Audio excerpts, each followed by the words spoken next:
All right. I've just opened up the waiting room. Thanks for joining us, everyone.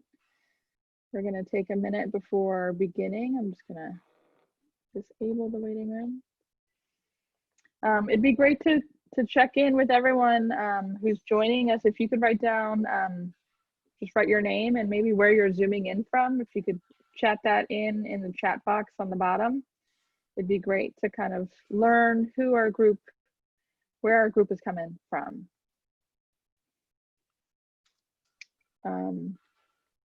So I'll just start here. Pat's zooming in from New Orleans, and so am I. So great. New Jersey, Wyoming. North Carolina. So fantastic.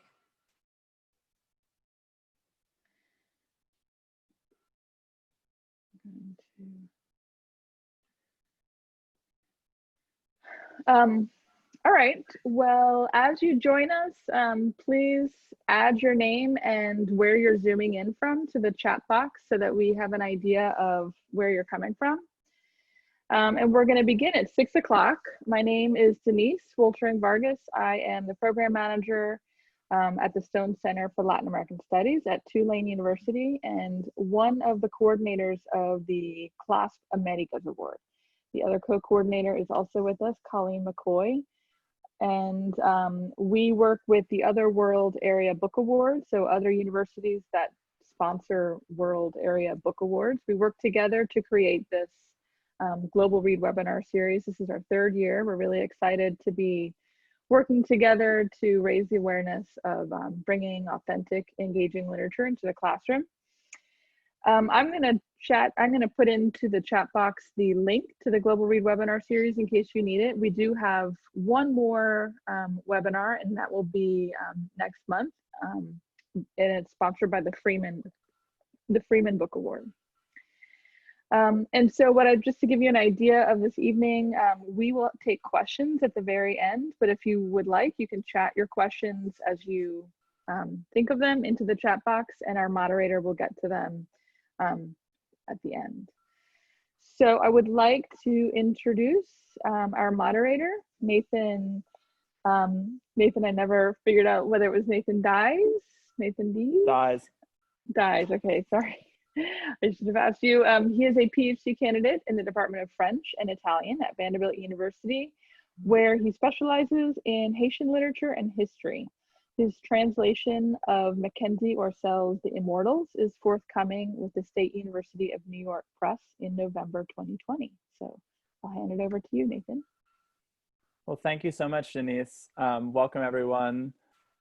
Thanks for joining us for this webinar. Very excited to talk with our author here, Francie Latour. She'll be talking to us about her book, Untitled Talking Paintings. I don't know how many people have had a chance to grab a hold of the book and sort of peruse it and read the story, but we'll be able to show some of the images from the book and maybe do a little reading from it. I may prompt you, Francie, if that's okay, to read some portions. And so I think I wanted to start off with sort of a question that might get to the heart of the story here in Untitled Talking Paintings. And first of all, it comes from a place of admiration.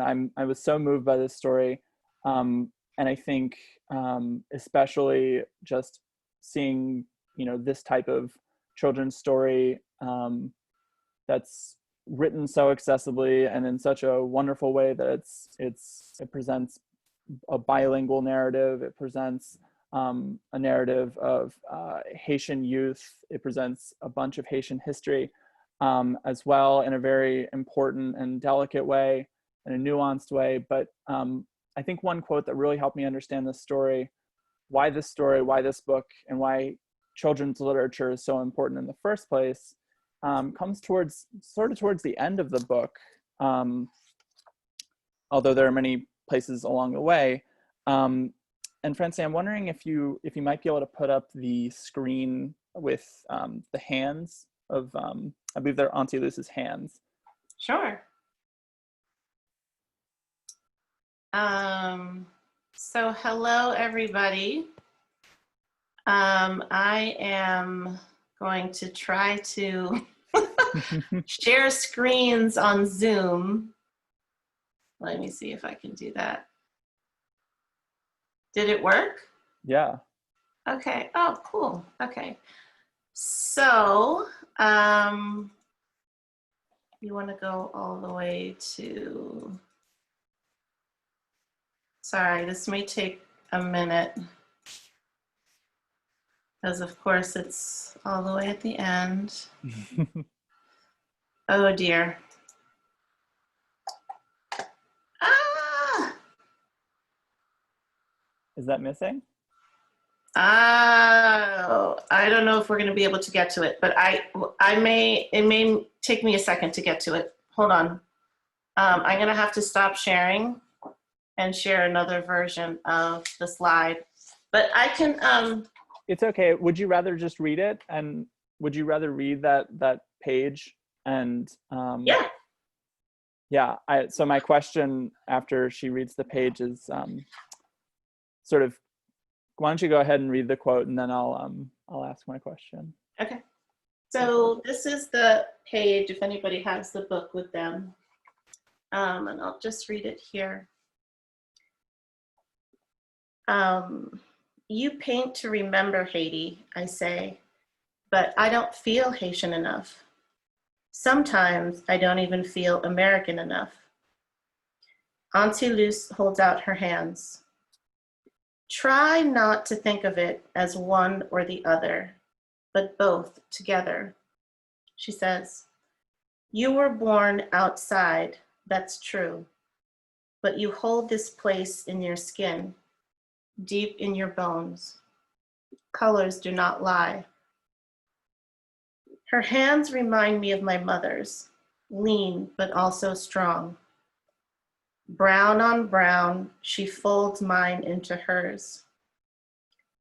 I wonder what my hands will do when I am older. I wonder what stories they will tell. That's such a beautiful portion of the story. Can you tell us what brought you to write this story and what importance it holds for you? Yeah, so I came to this book really accidentally. I often say that I stumbled into this book. I never set out to write a children's book.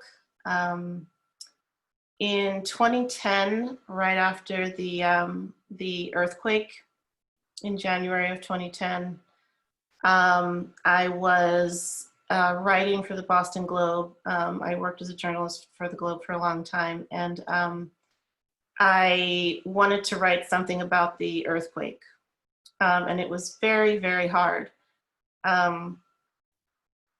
In part because there was a lot going on, and I was also very disconnected because I was far away, and also because I was feeling that pull, but also like alienation that I think is very characteristic of immigrant identity. Like you don't really feel Haitian enough or American enough.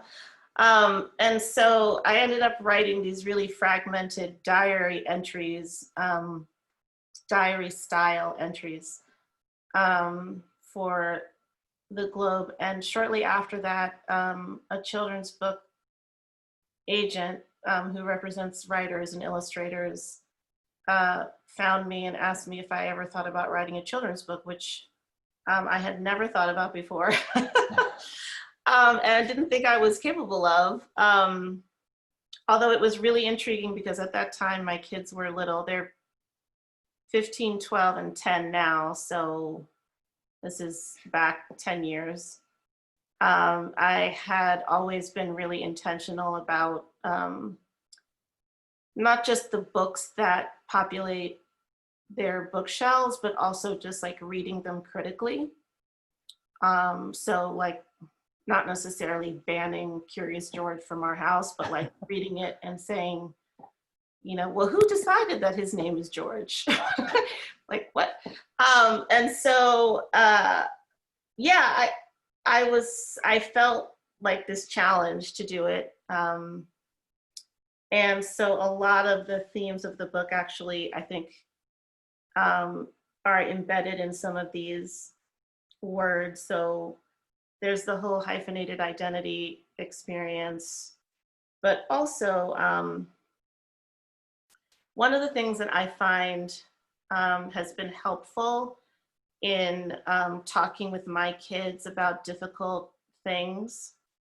For example, when I had to explain to them about like transgender identity, for example,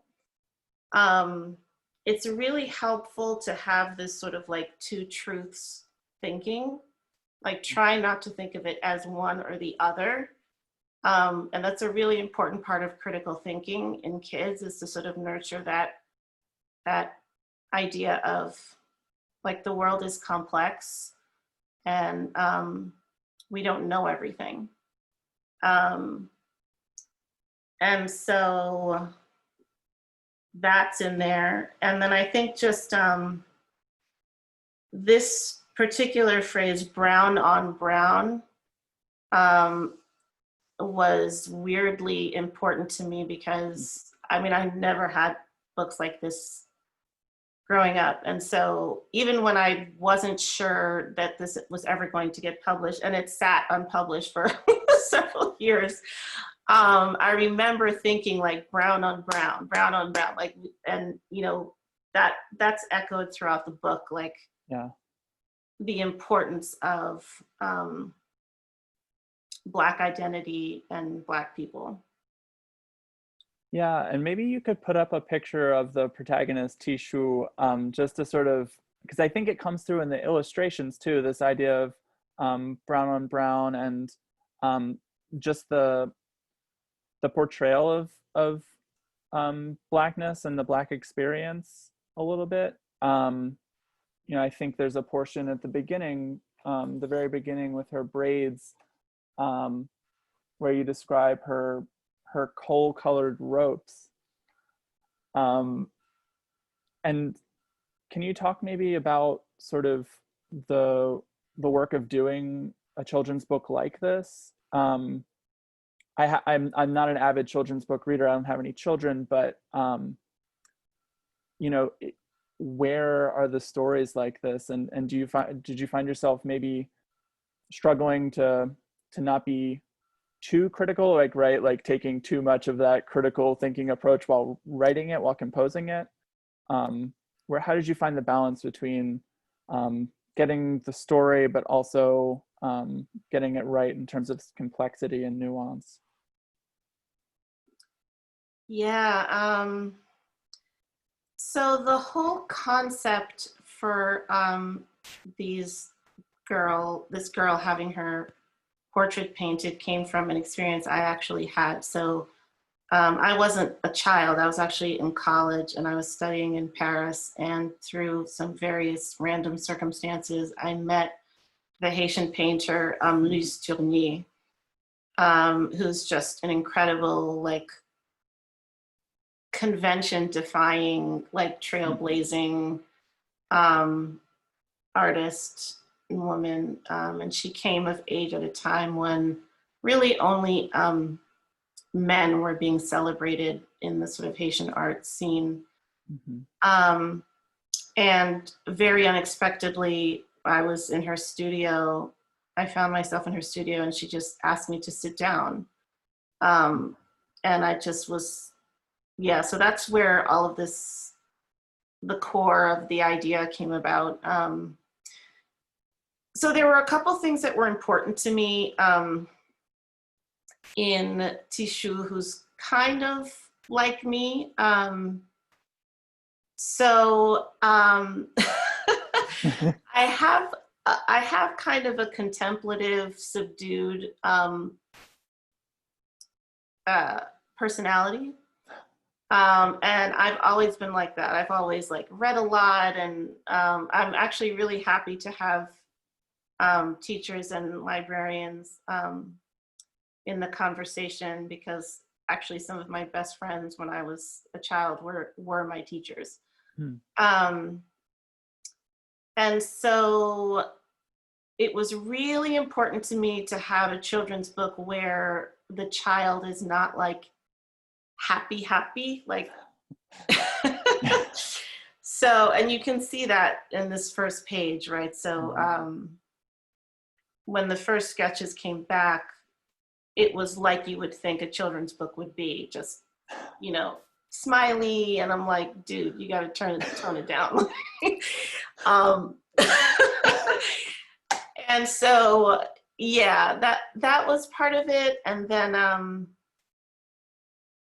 I think also, you know, she's a girl who's thinking a lot about like where she belongs. And she's also somebody who clearly is getting something from her aunt that maybe is different from what she gets at home. And so that was another aspect of experience that I wanted to try to capture, right? So my parents, I mean, I grew up really surrounded by Haitian culture, but my parents also had this side of them that was very like admiring of French culture. And that was always really hard for me to reconcile because France colonized Haiti, obviously. And so, so this idea of having an aunt who, yeah, I guess a mythical aunt who can affirm this connection on its own terms was really important to me also. Yeah, and just for everybody in the webinar, if you aren't aware, the story sort of follows Tishu as she visits Auntie Luce in Haiti. She takes off from a wintry weather situation somewhere, I'm presuming in North America, and lands in Haiti and spends, I don't know exactly how much time with her aunt, but I did really enjoy that sort of like, you know, I went to my grandmother's house as a kid, and there was a very different tone that was struck in terms of storytelling and sort of how the world was than the way my parents presented it, maybe a little less varnished, but also sort of showing different walks of life and different stories about being a kid, being a child, and where people come from. And so, yeah, go ahead. Sorry. Yeah, so one thing that I found after I started going to schools and reading this was, especially for Black and brown kids, that they were kind of mesmerized by a person who looked like them being like so much at the center. But not just, you know, there's a Black kid and like things happen to her, but like look at her face, like really look at her face. And I had some conversations with the illustrator about this, the illustrator Ken Daly, who's amazing, and who's also of Caribbean descent, about Georgia O'Keeffe, the painter, who's like, you know, people think that they've seen flowers, but they haven't. Like, I'm going to show them what it means to really look at a flower. And so this idea that like our faces, you know, we carry our ancestors' stories in us and with us, and our faces, you know, for kids especially, is a really good way to get at a lot of things around representation and your own voice and telling your own story, and not letting anyone else tell your story for you. And I found that immediately when I started, and I mean, this is in, you know, the book came out in 2018. and I guess in my mind, there's certainly a lot more selection of books than there were when I was a kid. Um, but it felt like it could have been like the late 70s or whatever, early 80s, because they definitely didn't seem to have been affirmed in that way. Yeah, well, and I think there's a point of view that you strike that's it makes me feel like you are in the story as well. For instance, when you have these images of Haitian history, or you have images of and all props in the world to Ken Daly for his beautiful illustrations, because I think there's a great conversation going on with the illustrations and the text. Haitian history is presented in a way that's not patronizing, and Tishu knows some of her history. She's in it, when asked about Toussaint Louverture, she, well, how could I forget, so it's not as though it's like, a Haitian history 101 moment from 0 to 60. It's, she's there with it, and she's getting layers of it. Yeah, so I struggled with this a lot. I struggled with writing a children's book in general. It's really, really hard, especially as someone who feels things really strongly. Mm-hmm. It's really hard to sort of write in a way that feels open where like a teacher or a parent could just like pick up a thread of a conversation and not be like super didactic about it. Yeah. Like, you all invaded us. And, but I guess in my mind, I did have this, this saying, which I can't remember where I heard it, around just immigration and sort of movement of people around the world, which is just kind of like, we're here because you were there, right? So it's really hard to understand. It's really hard to understand the flows of migration and refugees, and where the resources are consolidated in the world and where they're lacking, unless you understand like where, where Western European and American countries' powers have been. And so, yeah, I guess in the book, I wanted to create a certain curiosity about the Haitian Revolution and Haiti's history, and why are there so many Haitians here, without kind of making a timeline, or making it feel like she was in school. Because I don't think her aunt is not that kind of person either. I wanted it to be more kind of trying to make connections and being curious about making connections. Yeah, and I think, I don't teach elementary school kids. I don't teach children at all. I teach mostly adults in college. But I think even, this image here where you have the airport scene, and then her parents are waving her off from a snowy locale. It's not distinguished enough to tell which city that is, but that could be any number of North American cities that represent a Haitian experience in the diaspora, flying to Haiti and then like shedding their winter coat. I think that was so powerful to see, because it really spoke to a diaspora experience, especially for kids who are born in the diaspora, who may have never known Haiti. Could you talk about that, maybe that ambiguity a little bit there? Was that planned? Was that sort of leaned into intentionally? Yeah, so so that's definitely like a strong memory that I have of going to Haiti myself as a child, which we did, at least once a year, if not more than once, when we were able to.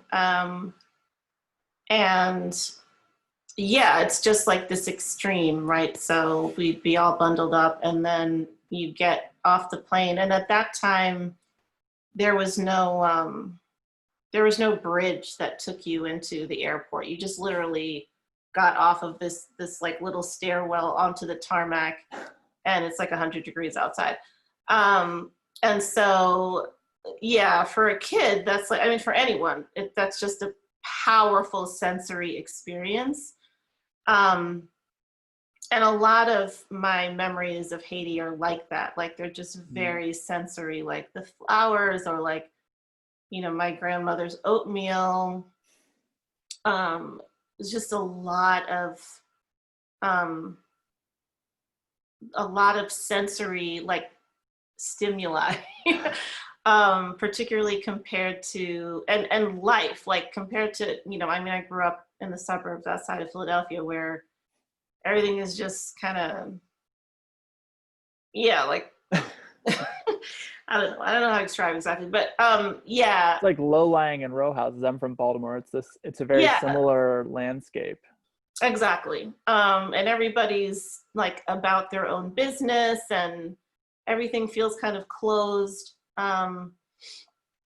And so, yeah, that was a big part of it. I was going to say something else and then I lost my train of thought, but maybe we can come back to it. I had some more questions about the illustrations because you mentioned your grandmother's oatmeal and yes. You want to go ahead? This is exactly, yes, yes. So I don't know if folks who are listening are familiar, but it's a very curious process getting a book published, like working with an illustrator once the manuscript has been accepted. So I wasn't actually allowed to have any contact with the illustrator, which I found so strange, but apparently this is like protocol in the children's book world, because I guess to avoid, I don't know, possible conflicts or like different visions. I don't really know, but too much coherence. But once we did start to communicate and I got these sketches, there were some things that I very particularly wanted in the book, right? So when I was writing the book, I was not just thinking about my 8-year-old self, or 8-year-olds now. I was also thinking about like my parents' generation. And so like having it be authentic to them. And in a weird way, like the Haiti that I know, even the Creole that I speak, it's like 1970s Creole, right? Because it's like constantly evolving. So I'll meet Haitian people. I work in higher ed, and like I'll meet like a 20-year-old Haitian student, and they're like, "What Creole is this?"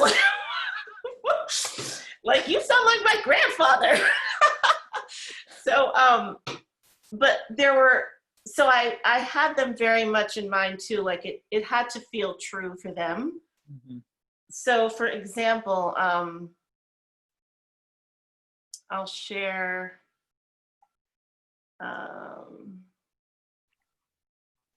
So there's a picture where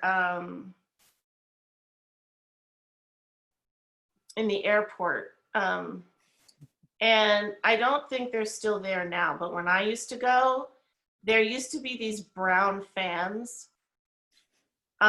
which are just utterly pointless because they're just moving so slowly and it's 100 degrees. And every time I would go to Haiti, I just would stare at these fans like, why are they here? Like, they're not doing anything. And so there were little things like that that I really wanted to have in the book. The same with, you can almost hardly see them, but on this table in this picture, there's these playing cards that's part of this Haitian game called Bézique. And so I sent and Ken had no idea what I was talking about. So I had to send him some pictures that I took of my mom's old like basic stuff and say, can you put this in the book? So if you're gonna miss all of that if you're, were born after 2000, but but for some people they're gonna see it and be like, oh my God, that's amazing. And so I wanted that there. Yeah, that's wonderful. I really like this particular page too, because I found that that parenting the Haitian family comes up quite a bit, and sort of the role of not just parents and how parents parent, but the atmosphere in the home environment. Sort of this constant talk about the country, about the past, about the ancestors, constantly comes up. Could you talk a little bit about growing up and those conversations? Honestly, it felt like this page was totally torn from your memory of hanging around the house. Yes, it was. So my childhood, basically, like the soundtrack is just compa music and my parents and all their friends arguing about Haitian politics in the basement, like all night long. I don't know how they expected us to sleep, but yeah, this was kind of like I was explaining when I wrote about the earthquake. The books like kind of started out in these fragments, like there's like a fragment of like in the artist's studio, like what's going to happen there. There's a fragment in my parents' basement, like what's going to happen there. There wasn't like a story yet, but I kind of latched onto this because it has a lot of like specificity around growing up as a Haitian American kid, but there's something universal about like, often when I get to this page, I'll ask kids to raise their hand, like raise your hand if you ever stayed up late past when you were supposed to go to bed. And then and then we just talk about, well, what were you doing like when you were supposed to be in bed? And like, this is what my brother and I were doing. We were trying to figure out like, what the heck are they arguing about? So yes, there's, this was a very, very familiar scene. And then we would get yelled at and we'd have to go back upstairs. When you're talking with students, have you had the chance to meet Haitian students? Oh yeah. And do they just jump for joy at seeing scenes that seem to be torn from their lives too, sort of represented in a book? Yeah, absolutely. And when they hear the Creole, it's like their eyes just come alive. It makes them so happy. And the Creole was interesting because we went back and forth with the publisher, Groundwood Books, who I absolutely love. And at the same time, they were very cautious about like, we want people to pick up this book and read it. And will they do that if there are these like long phrases in Creole, right? So it's not like a word here or a word there. And I was like, it really has to stay there because I'm writing it in English. It's being translated into Haitian Creole, actually, which I'm really excited about. But at the time, I was thinking, like, I'm writing it in English, but I'm writing it for and about, like, the Haitian experience. And so I'm not just going to put, like, a word in there sprinkled in italics. Like, I'm not going to do that. Yeah, I think especially for children who, you know, I've had Haitian students who only know Creole when their mother or father is speaking it to them, but they don't speak it at all. You know, they can understand it. And so who do you hear when you hear Creole? I think it's such a powerful experience. And like, you know, if you can have a book speaking to you in Creole, then that might bring your mother or father into the story, you know, as the storyteller. Rather than sort of just worrying about, you know, is the book going to sell to a general audience? It should it should speak to its audience. Yes, exactly. Yes. So you spoke a little bit about the getting the publisher sort of on board. Do you get the sense that that's a harder battle to fight in children's literature than it is in other realms of literature? I know, especially in my field of Haitian literary studies, like the way that Haitian Creole and is represented on the page, whether it's italicized or whether it's glossed, you know, these sort of scientific apparatuses that we add to books, works of fiction in translation so that it's intelligible to a general audience. Sometimes it's just a function of the publishing world, but other times it can really bear, you know, meaning on the story. Do you get the sense that it's changing, or? Yeah, that's a good idea. That's a good question. I mean, I barely consider myself a children's book author because this is my first book, and I've learned so much along the way. I mean, yeah, I mean, I guess I feel when I've talked to other authors about this, particularly authors and illustrators from marginalized identities, there's just such a strong sense of urgency about authors and illustrators from marginalized groups telling their stories, like telling our own stories. And that we know our own stories. You know, we're the experts of our experience. Like, that's what I tell kids all the time. Like, I'm supposedly here on this author visit as an expert, but you're already experts. Like, you're the experts of your own experience and your own story. And particularly when it comes to immigrant groups, I think, you know, there's so much that's been erased and misunderstood. And I have found that in as a parent myself, like in schools. I mean, my kids, I've raised my kids the way I grew up, which is like the Haitian Revolution just had a major impact on the Atlantic world. It can't be overstated.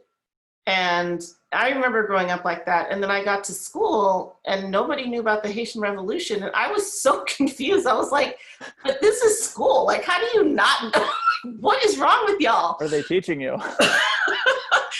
And very similarly, like, my kids came home and were like, you know, I told Miss So-and-so about the Haitian Revolution, and she said that, you know, whatever they said, like, it wasn't that important or whatever. Right. And so, yeah, I think I mean, language is one vehicle to do it. And I felt like it's, you know, it's an undeniable way to say, like, when an English speaking person encounters it, it's like, I don't understand, or I can't, like, there's a barrier. And that's actually a good thing, because that's exactly how we feel so much of the time. Like, I have to figure this out, right? I'm being inconvenienced and I have to figure this out. And I think that's actually the best possible thing that could happen. That you should have to go seek out answers. Yeah. And start to look rather than the world being offered to you. Right. I thought we'd end here with I wanted to show everybody this series of paintings of illustrations. And it comes sort of towards the middle, maybe to the end, and it says, "To paint Haiti takes the darkest colors and the brightest ones, and all the colors in between." And I felt like this particular page was so important because it really has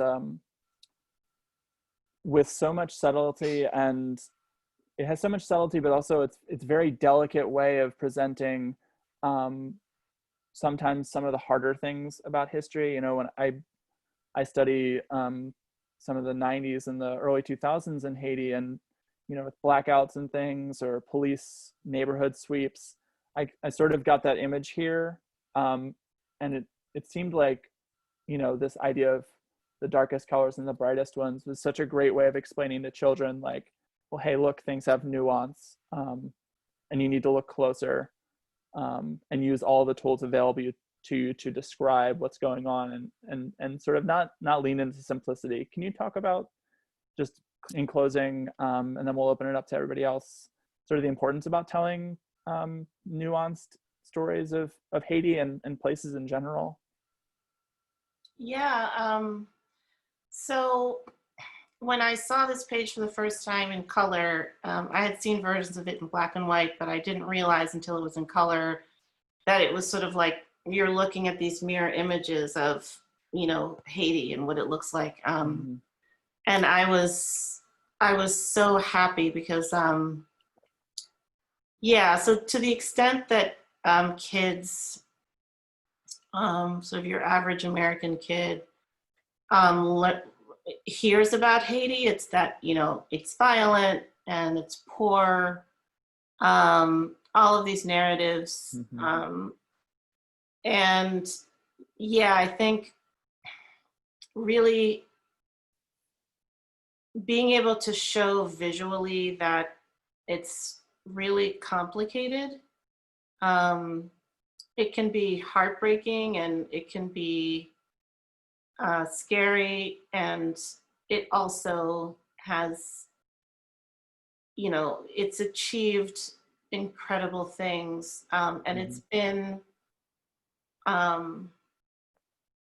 you know, I think the question this page begs is like, well, you know, Haiti seems like such a beautiful place. Like, what's up with this? You know, like, why is this all of this danger present? And then, you know, hopefully that opens the door to conversations about all of the ways in which Haiti has had to pay for liberating itself, because it paid dearly, as I explain in the author's note.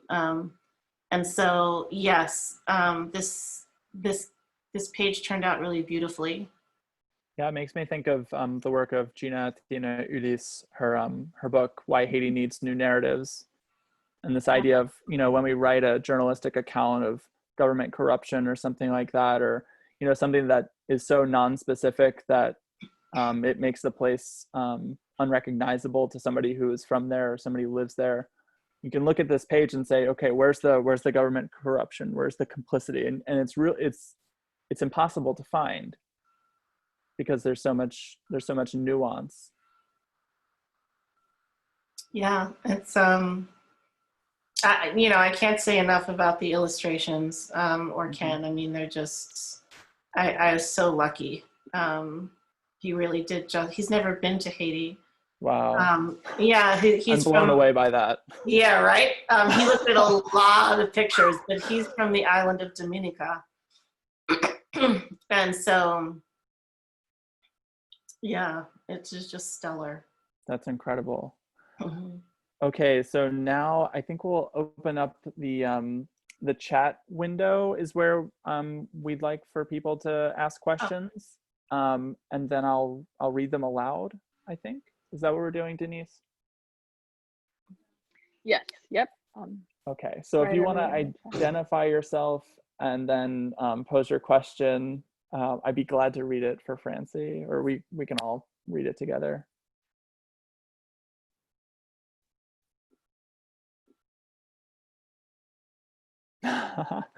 Okay. Um, Right. The question from Colleen, Francie, your first children's book is incredible. Thank you. And has meant so much to so many people. Do you have plans to write another children's book? Yes. Yeah, so it's as hard as I found it to be writing a first children's book. In some ways, I had the luxury of like drawing heavily from my own experience. And so now I'm faced with the challenge of like, how do I write with authenticity about something that may be a little bit more removed, but still have things that I want to say in it. So yeah, fingers crossed. I'm spending a lot of time at home, so I guess I have no excuse now. There you go. And from the username is Stallings MA. And so how do you suggest to use this book in an elementary classroom? Yeah, so I've used this in from like anywhere from first through sixth grade, actually, which is a great experience because you get really different levels of insight and connection to the book. I always learn something with doing that. And so I think for the younger ones, I often, so I have a slideshow that basically introduces kids to Haiti, like we're going to take a trip and to this place called Haiti. It's a really special place. And I show them, you know, where it is in relationship to the Southern United States, and most kids can make out like that shape is familiar, you know, with Florida, and and then they see all of these little dots in the Caribbean, you know, and then I say, well, you can always tell Haiti because it looks like this claw, and then I zoom in on the claw. And then I show them like lots of different pictures of Haiti, like the mountains and the waterfalls and the gingerbread architecture and the monuments, the mangoes, like just so they feel like they're on a trip. And that kind of helps to prime them for the book. I think it's also helpful to like key into some of the universal themes. So like I often ask kids to tell me a story about their favorite auntie or uncle. And I also ask them, though I mentioned earlier about staying up past your bedtime, and then this part about sitting still. So for a child, like sitting still for that long to be painted is really challenging. And so, you know, we talk about that, and then we talk a lot about the colors in Tishu's face. So at a certain point when the painting is done, you know, she says, in my face, I see colors I've never seen in a mirror. And I ask the kids to identify, like there's purple and there's blue and there's dark gray and all these things you wouldn't expect to see in any face. And so, you know, we talk about what that means. Yeah, and then, you know, for the older elementary kids, I think, who have a sense of more of like their heritage or like where they're from, I think it's also, you can also get to it at that level, which I think is really interesting as well. Wonderful. And then Christy asked if you've studied art. Your descriptions you wrote before Ken Daly read them show that you have a fine appreciation of the nuances of color. Also, shout out, she met you at the Library of Congress. Yeah, hi, Christy. Yeah, so I studied art history in college, and actually my college thesis was about depictions of Black figures in French advertisements about hygienic products. It's like very, very, very specific. But yeah, so there was right around the time, there was sort of like a convergence of like, of technology and science and sort of like the production of like detergents and soaps right around the turn of the century, and also like mass advertising. And so it became really popular. It became a popular trope to use Black figures, like before the detergent, they would be pitch black, and then afterwards they would be white, their bodies would be white. And so it was a message about the effectiveness of the detergent. And so that was my senior thesis. But to get there, I had done like a lot of research in art history just in general about the Black figure in Western European art and in French art in particular. And I was looking for a thesis topic when I literally stumbled onto these images and just like fell off my chair. So yes, yeah, art has always been really, really important to me. And actually, to connect it back to the question about the elementary school classroom, like one thing I often do is ask kids to become really good noticers of what's missing. So like when you go into a museum or you're looking at the books in school or the posters on the wall, like any place where you are, I challenge them to like get good at noticing like whose stories are missing. And I think, you know, art and art history and exposing kids to art is like, there's so much fertile ground to sort of get into that, like whose experiences and histories have been erased, how art has participated in that. Yeah. There's actually a really fabulous British opera singer. He's a member, his parents are part of the Windrush generation, and he's taken up the Getty challenge of representing Black sitters in portraiture. And so he's tweeting under the hashtag Black Portraiture. His name is Peter Brothwaite. Nice. Something to do in your coronavirus quarantine time is check out all of those. Okay, awesome. Thank you. Yeah, and so then we have another question. We have a question from Brittany. Hi, Francie. Thank you for writing such a beautiful book. I can't wait to share this with my third grade social studies students. I teach Louisiana history here in New Orleans. There's such a strong Haitian influence and connection locally. Do you have any ideas or other tips for bringing Haitian culture to life for young students in New Orleans? I do. So again, I think kids get very interested by surprising connections. So for example,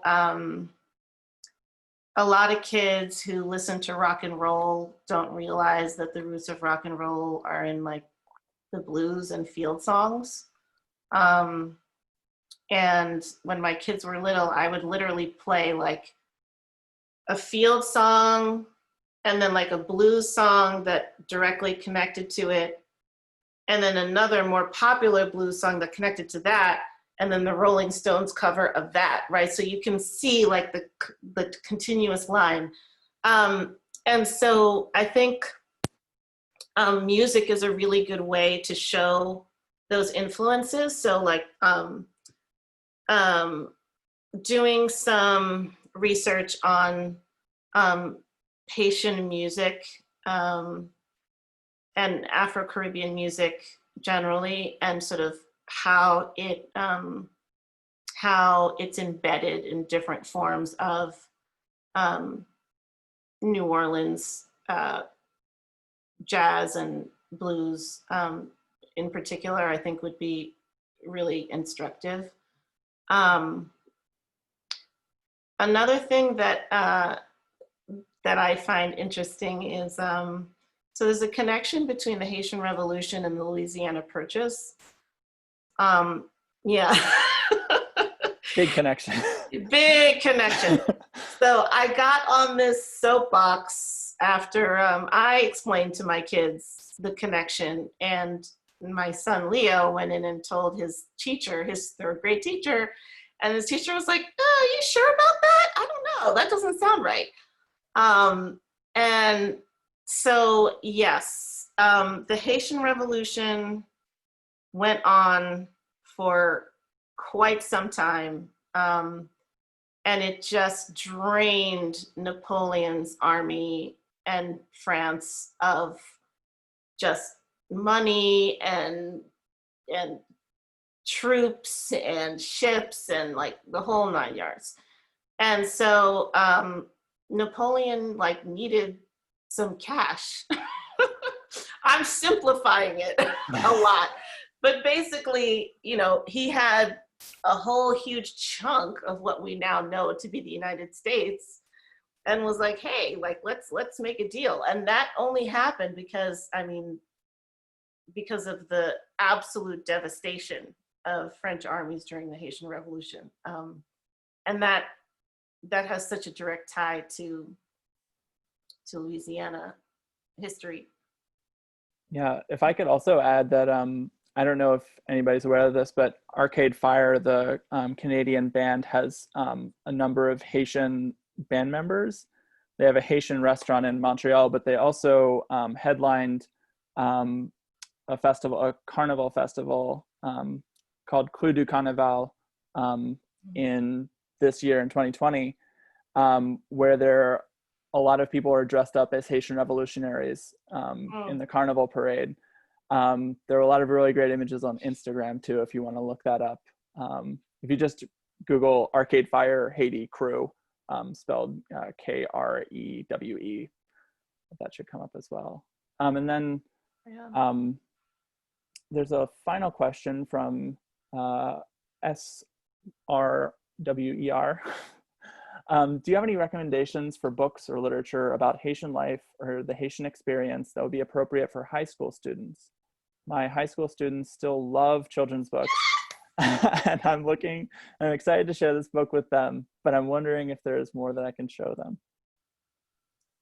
Yes. So first of all, bravo, because children's books, there are some amazing children's books that are just ripe for unpacking all kinds of things, not just about Haitian culture, but a lot of different cultures and complex themes. And so definitely Edwidge Danticat is a really good place to start. She has some amazing, well, I can't even do justice to Edwidge, but she is, she's just a preeminent like writer of our time, period. She does have a young adult book called Entwined, about a pair of, about Haitian American twins growing up. It's a really good book. It's kind of like a sad book, but it's a good book.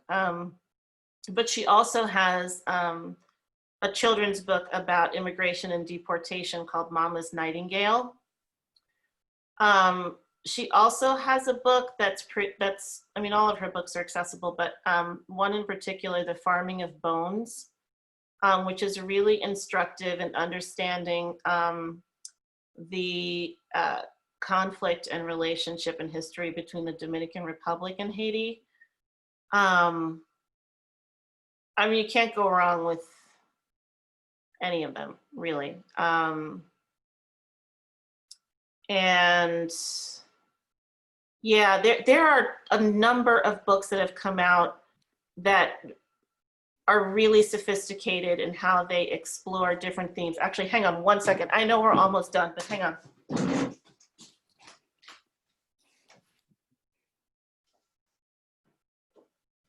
Because I just got a bunch of them in the mail. Yes. So this book called Two White Rabbits, which is published in English and in Spanish, is just amazing, about a father and his daughter crossing the border. This book by Tracy Sorrell, We Are Grateful, which is about Native American life and traditions. There's this one called I Am Not a Number, which is just really sobering look at Native American history. And what's the other one? It looks like I didn't get it, but it's called A Different Pond. And it's about a Vietnamese American boy and his father who go fishing and learning to understand what his ancestors sort of have been through and come through. And the theme of fishing, which has a really different recreational meaning for like his white friends in school, but they're actually fishing to fish, to eat. Yeah, anyway, just some recommendations. And if I could also add, there's a wonderful, if for folks who are more historically inclined, there's a wonderful historical novel by Marie Chauvet called Dance on the Volcano. And that is that's one to really sink your teeth in, that I recommend. Also, I really like Krik Krak by Ebwich Danticat. Just the amount of variation in the stories is so important. So we've reached time. It's now 8 o'clock. Thank you everyone for joining us, and we hope that you join us for the next webinar. Yes, I just wanted to also say thank you so much, Francie. We were so excited to invite you and to look at this book again, because your talk at the Library of Congress when we recognized you for the Honor Award was so inspiring, and talking, encouraging people to tell their own stories. You're very inspiring. Are you able to quickly say what you do with We the People? Is that a place where teachers can get resources on yeah, sure. activities? Yeah, so We the People with 2 E's, W-E-E, the people. So we're a Boston-based social justice and racial justice project, and we work a lot with kids, particularly very young kids, as well as parents and teachers, to talk about racism, immigration, environmental justice, gender identity, lots of things that parents find difficult to talk with kids about.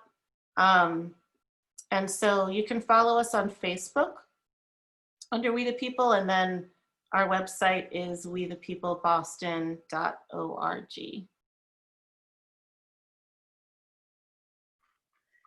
Thank you. I have a giggling 4-year-old in the background, so I'm trying to mute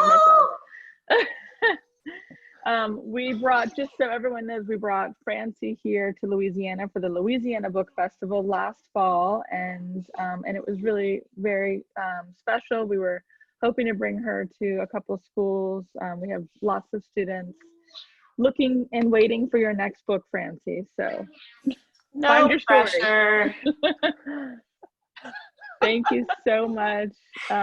Thank you. And yeah, reach out to We the People. I think that could be a really great place to look for activities and to reconnect with you. So thanks, awesome. Everyone. Thanks, Thank Francie. you so much. I really appreciate it. Thank you. Bye-bye. Bye. Bye, everybody.